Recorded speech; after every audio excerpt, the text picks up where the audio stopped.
is a barrage of legislations in Europe. These are the things probably that you need to tackle first, as far as like, how should I be looking at expanding into a new market? I'm going to make an example. Expanding into Brazil, you are supposed to be having an entity that is incorporated in Brazil in order for you to be able to ship freely into Brazil and also sell there. When you look at Europe, most sellers, they would think that probably I need to incorporate a company in Europe in order for me to be able to sell, which is, it's not the case at all.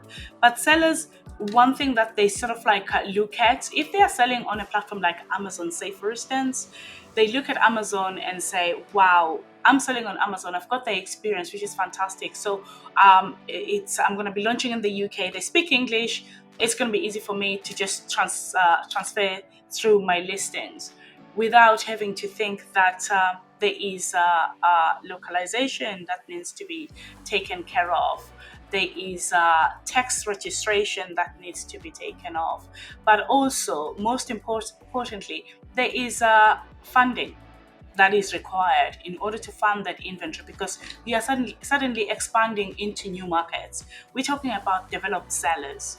Now they need to make sure that they're going to have the budgets that are going to allow them to fund those new markets.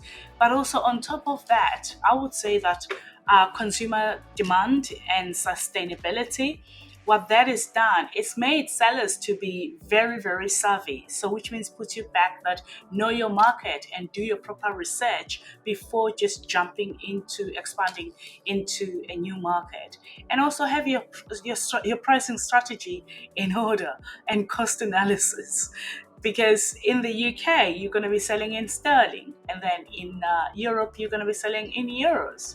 So those are two different currencies. And if you're coming through from the US, that's what you've got to face. So, and again, you're going to be coming across exchange rates. So you're going to be losing money in between when you're transferring your funds from the UK into Europe, or from Europe into America. Or even if you are selling here, you are a UK company selling in America, it's a different currency that is used in the US. So it's just you being aware, as far as like, have I got sufficient funding for my inventory? The consumers in that country, what is it exactly are they going to be looking at? In the UK, say for instance, that they want to make sure that probably they buy products that are sourced responsibly. It's knowing your markets that you're going to be launching in. I would say those are the main ones really that people need to be aware of.